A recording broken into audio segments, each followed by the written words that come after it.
les den seguridad a estos pilotos va a continuar siendo un problema hoy en la ciudad capital. Bueno, muchísimas gracias, Mónica. Este es el reporte que ya nos está compartiendo, ¿verdad? Y hay que tomarlo en cuenta para todas las personas que utilizan este transporte. Nosotros continuamos con más información de Guatemala. Hay más noticias.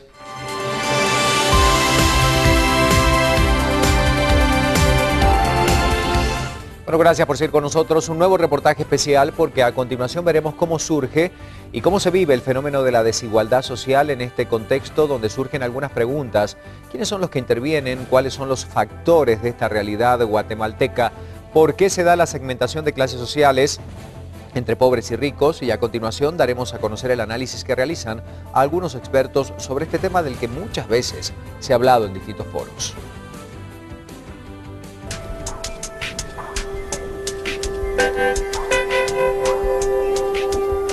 La pobreza y la pobreza extrema viven de cerca con la riqueza y la opulencia en Guatemala, de hecho, muy de cerca.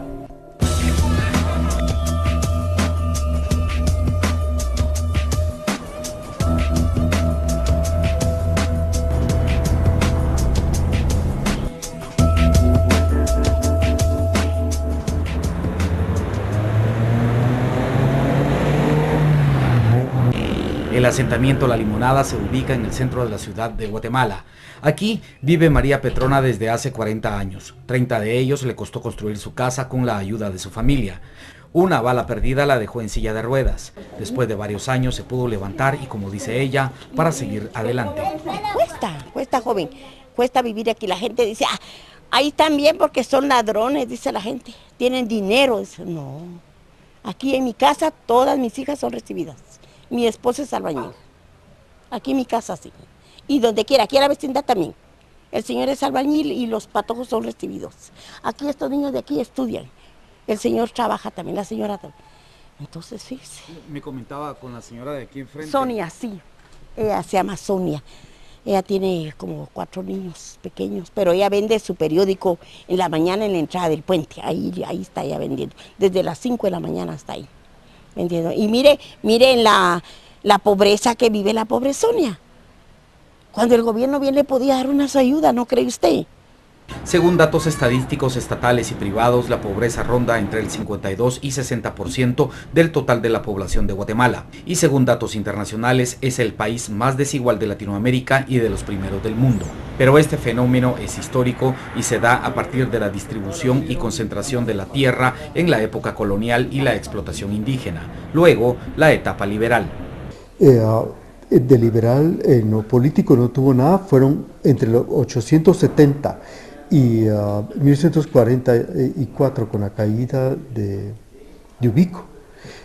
Fueron las grandes dictaduras liberales, y en lo económico tampoco fue liberal, fue el control de la economía que contradijo todos los principios de la escuela clásica o de la escuela liberal. Más adelante se dan otros fenómenos políticos que contribuyeron con la concentración de la riqueza. Con la privatización o la confiscación de la tierra comunitaria y comunal que se sacó a subasta pública, es ya responsabilidad de Guatemala, no de la colonia, de la tierra, que fue o continúa siendo uno de los factores de producción más importantes. Pero hay muchos otros factores que determinan la desigualdad social. Porque el racismo pone en condiciones de desventaja a un sector también muy importante de la población, no le permite acceso a un conjunto de activos como son la educación, la salud, entre otros, y por lo tanto también se sitúa en una posición de pobreza. Otro factor determinante que va de la mano con los anteriores es el de la educación y el acceso a ella.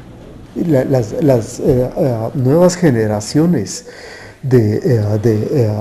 las familias que detentan la enorme concentración de la riqueza tienen acceso a un proceso de educación universitaria nacional e internacional que les permite tener acceso a niveles de remuneración o de ingreso que no tienen la mayoría de la población guatemalteca. El salario mínimo establecido en Guatemala es otro eslabón de la cadena que no permite el desarrollo. Por lo tanto, para salir de la pobreza es necesario que el Estado, a partir de leyes, sea más equitativo en el reparto de los dividendos o ganancias, subrayan profesionales en desarrollo humano. Pedro Palencia tiene 80 años y también vive en La Limonada. Desde hace 60 se dedica a vender dulces. Posee una pequeña tienda y una bicicleta que compró hace 35 años, usada. Nunca tuvo seguro social ni prestaciones, tampoco vicios, dice. Uno querer como no quiere, ¿verdad? Y aunque uno luche, porque yo no le voy a decir que fui bolo, no me gustó eso, ni el cigarro, ni andar uno parrandeando, ni nada, ni guaro, ni nada. Siempre luchando, pues. Últimamente, como digo, me conformé con hacer mi covachita aquí. Alrededor de 40 quetzales al día es lo que saca con lo que hace. Y a pesar de los 60 años de labores, Pedro Palencia sigue siendo pobre. La economía hoy por hoy se sostiene en gran medida por los 5.000 millones de dólares que según el ministro de Finanzas entran al año a Guatemala producto de remesas. Sin esas remesas, Guatemala estaría destinada a la ruina, aportan los especialistas. El tercer encuentro del migrante finaliza hoy en la capital guatemalteca, en el Hotel Tikal Futura, con la expectativa de superar negocios por 3 millones de quetzales y cambiar el rumbo de las remesas. Escuchemos. Este encuentro, que fue inaugurado en el Hotel Tikal Futura, busca que las remesas no sean únicamente para consumo, sino que sean aprovechadas para la inversión. De acuerdo con cifras oficiales, 5.000 millones de dólares entran a la economía nacional cada año, producto de las remesas. Particularmente la compra de franquicias de migrantes en Estados Unidos, que las han estado comprando como una oportunidad para regresarse a Guatemala. Se invitó a más de 100 empresarios guatemaltecos radicados en distintas ciudades de Estados Unidos. También están presentes más de 200 empresarios guatemaltecos que buscan inversionistas y socios que puedan promover sus productos en el país norteamericano. Nos da la oportunidad de promover los proyectos locales en rangos de inversión que empiezan en este evento desde los $12.000. La industria de las franquicias a nivel internacional y a nivel mundial, de la cual nos sentimos orgullosos de Guatemala, sea miembro de pleno derecho del Consejo Mundial. Productos como las artesanías y las comidas son conocidos como el mercado nostálgico. Se convierte en fuentes de ingreso y de empleo, además de permitirle a los negocios entrar a la formalidad. Puede encontrarse desarrollada para todas las industrias, es decir, la salud, alimentos, educación, fabricación, y exitosamente en Guatemala emprendedores, empresarios visionarios que han decidido optar por este modelo de negocio lo han sabido adaptar a comercio en general. Al evento estaba confirmada la presencia del presidente Otto Pérez y la vicepresidenta Roxana Valdetti, pero la asistencia de ambos fue cancelada a último momento, tras ser esperados por 1 hora con 35 minutos. Y la actual Contralora General de Cuentas, Nora Segura, presentaba un amparo ante la Corte de Constitucionalidad para que sea este órgano el que determine la finalización de su periodo. Nora Segura asumía el cargo de Contralora General de Cuentas el 7 de septiembre del año 2010, aunque constitucionalmente lo debió hacer el 13 de octubre de este año, pero debido a que la comisión de postulación de ese momento se atrasó en el procedimiento, el nombramiento se demoró. 4 años más tarde el panorama se repite. Constitucionalmente la Contralora debió dejar el cargo ayer 13 de octubre, pero debido a que en el acuerdo legislativo de su nombramiento no establece fecha exacta y que el Congreso no le respondió las consultas y que la Comisión de Postulación no ha presentado la nómina al Congreso. Nora Segura ha presentado un amparo para continuar en el cargo. Segura ha argumentado que no puede renunciar porque podría ser acusada de abandono, por lo que esperará ser notificada por el órgano constitucional para dejar el puesto a más tardar hoy martes. Mientras tanto, la Comisión de Postulación sigue retrasada en el proceso. A la fecha no tienen el estado final de los aspirantes a Contralor y será hasta mediados de noviembre cuando presenten la nómina al organismo legislativo. Escuchemos los argumentos de la actual Contralora General de Cuentas. Y yo voy a respetar todas estas leyes que me amparan en mi gestión, ¿verdad? Entonces vamos a estar a la espera esperamos de que la Corte me resuelva hoy mismo, ¿verdad? O mañana, no sé, en la noche, todavía tenemos hasta las 12 de la noche, ¿verdad? Para que ellos lo trabajen. Lo que menos quiero yo que se me señale de abandono o prolongación del cargo, ¿verdad? Uno debe respetar esos cargos públicos y la Constitución. Entonces, un órgano competente superior al acuerdo legislativo que el Congreso emitió debe de ordenarlo. Y por eso es que yo estoy aquí presente, porque se me ha dicho, no se me ha escrito, hecho por escrito legalmente, que yo deba abandonar el cargo.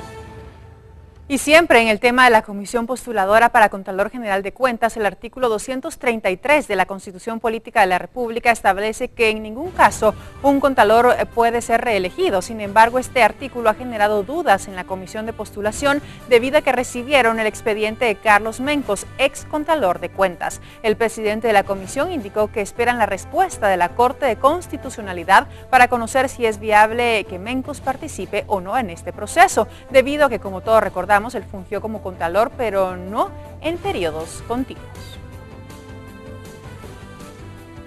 Y seguimos con las noticias, porque en los tribunales continuaba el juicio contra Pedro García Redondo, jefe del Comando 6 de la extinta Policía Nacional, acusado de la quema de la Embajada de España. En una nueva audiencia ante el tribunal se presentaba un testigo que realizó 6 conocimientos forenses tras los hechos ocurridos en esa trágica fecha del 31 de enero de 1980. Veamos lo siguiente. Con 40 años de experiencia en la medicina forense, el testigo aseguró al tribunal que hizo 6 reconocimientos forenses, estableciendo la causa de muerte de las víctimas por quemaduras. Entre los cadáveres se encontraba Vicente Menchú, padre de la Premio Nobel de la Paz. La primera de estas 3 autopsias, que es al señor Menchú, la hice siempre como reconocimiento médico legal, no como autopsia que dice ahí erróneamente. Además, fue presentado un informe de referencia del Archivo Antiguo de la Policía, realizado por el Ministerio Público el día de los hechos, que da cuenta que 61 funcionarios de la policía estuvieron presentes en la sede diplomática, plenamente identificados. Al lugar se hicieron presentes el señor tercer jefe e inspector general, el jefe del primer cuerpo y el jefe del Comando 6, entrecomillado, quienes dirigieron la operación. También se presentó un peritaje psicosocial, que ilustra el caso de 9 familias afectadas, a quienes la masacre destruyó sus sueños y proyectos de vida. Y no lo intenta más porque ya no cree que esto pueda funcionar. Muchísimos de los jóvenes guatemaltecos, primero, no quieren ni siquiera oír hablar de la política. Y no quieren oír hablar de la política a pesar de que la política es lo único que les permite opinar sobre aquellas cosas que afectarán su vida. Rigoberta Menchú lamentó que 34 años después, en nuestra sociedad, la criminalización, el prejuicio y la estigmatización no han cambiado. Uno se muere de coraje y al mismo tiempo uno empieza a desinteresarse por el tema. De esto sabemos mucho, así que yo lo más importante que siento es que, bueno, nosotros como parte de las víctimas queremos cerrar un capítulo.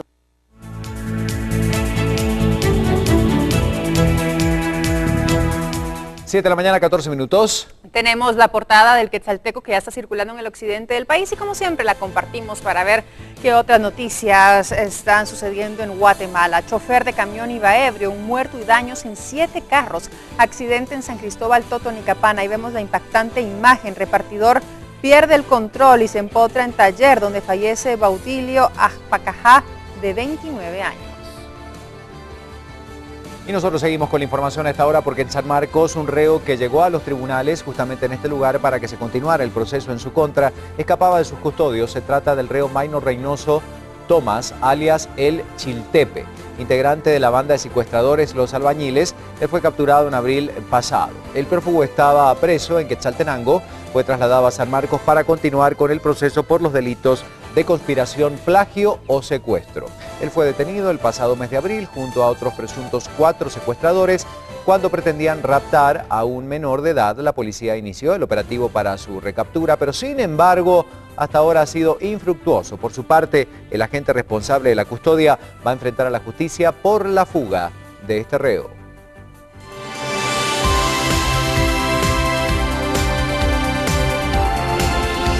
Momento de dar vuelta de página para meternos de lleno en la información. Seguimos viendo lo que sucede en el mundo en tiempo real. Así es.